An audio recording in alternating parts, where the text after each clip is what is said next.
შეუჩერებენ თუ არა ქართული ოცნების დელეგაციას უფლებამოსილებას ევროპის საბჭოს საპარლამენტო ასამბლეაში. დღეს კენჭუღრიან რეზოლუციის პროექტს, რომელიც საქართველოში ახალი არჩევნების დანიშვნას, პოლიტპატიმრების გათავისუფლებას და მოძალადეების დასჯას ითხოვს. გუშინ პასეს ვებგვერდზე ევროპის საბჭოს საპარლამენტო ასამბლეის მონიტორინგის კომისიის დასკვნა გამოქვეყნდა, რომლის თანახმადაც ევროპის საბჭომ საქართველოს დელეგაცია მხოლოდ იმ შემთხვევაში უნდა აღიაროს, თუ აპრილამდე ხელახალი საპარლამენტო არჩევნები დაინიშნება და გათავისუფლდება ყველა პოლიტპატიმარი.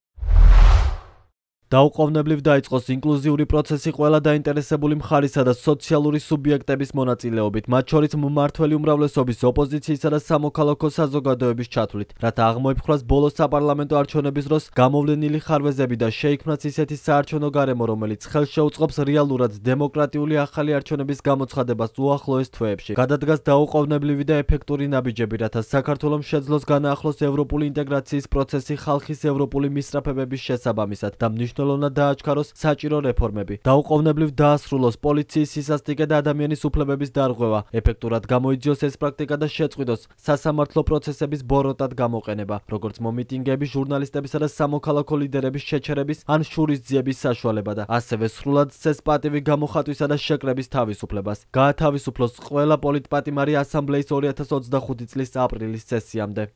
ამას გარდა ანგარიშის მხარდაჭერის შემთხვევაში ქართული ოცნების დელეგაციას შეუჩერდება რიგი უფლებები, მათ შორის კომიტეტებში. დღესვე ცნობილი გახდა, რომ კენჭისყრამდე რამდენიმე საათით ადრე დოკუმენტის კრიტიკული ნაწილები გივი მიქანაძემ გაასაჩივრა. ქართულ ოცნებას სურს ტექსტში დელეგაციისთვის ლეგიტიმაციის აპრილამდე მინიჭების საკითხი არ ჩაიწეროს. ასევე ოცნება ასაჩივრებს ტექსტის იმ ნაწილსაც, სადაც საუბარია იმაზე, რომ ლეგიტიმაციის შენარჩუნების შემთხვევაში ქართულ ოცნებას უფლებები უნდა ჩამოერთვას. როგორც ოპოზიციაში ამბობენ, შესწორების დარეგისტრირება შეუძლია ყველას, თუ რამდენიმე ხმას მოაგროვებს, მაგრამ მათივე თქმით, ეს არ ნიშნავს იმას, რომ შესწორება მთლიან დოკუმენტში შევა.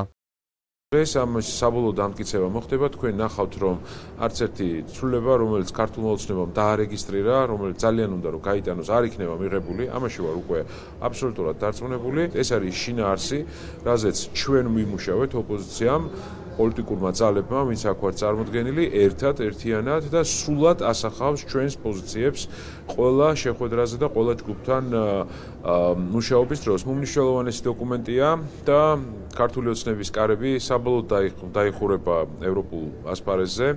თუ ისინი აპრილამდე არ დანიშნავენ არჩევნებს, არ გაათავისუფლებენ აბსოლუტურად ყველა პოლიტპატიმარს, შეეზღუდებათ აბსოლუტურად ყველა დელეგაციაში მონაწილეობა. ვერანაირ მონიტორინგის ჯგუფებში ვერსად ვერ დაიკავებენ ვერანაირ პოზიციას. ქართულ ოცნებას ლეგიტიმაცია არ აქვს, როგორც ხელისუფლებას, ამიტომაც არის პირველი პრეცედენტი შექმნილი, რომ ახალ არჩევნებზე არის საუბარი. ევროსაბჭოს საპარლამენტო წლის ზამთრის სესიის გახსნის ხდომაზე ქართული დელეგაციისთვის უფლებამოსილების არ მინიჭების საკითხი დღის წესრიგში დადგა. სარჩელის ავტორის ევროპის სახალხო პარტიის წევრის ბორიანა აბერგის თქმით, საქართველოს პარლამენტი ერთპარტიულია და საქართველოში დემოკრატიული წესრიგის ჩამოშლის პროცესი მიმდინარეობს. დეპუტატის წინადადებას მხარი დაუჭირა ასამბლეის სულ მცირე 30-მა წევრმა, რომლებიც, როგორც რეგლამენტი მოითხოვს, 5 სხვადასხვა ეროვნულ დელეგაციას წარმოადგენენ.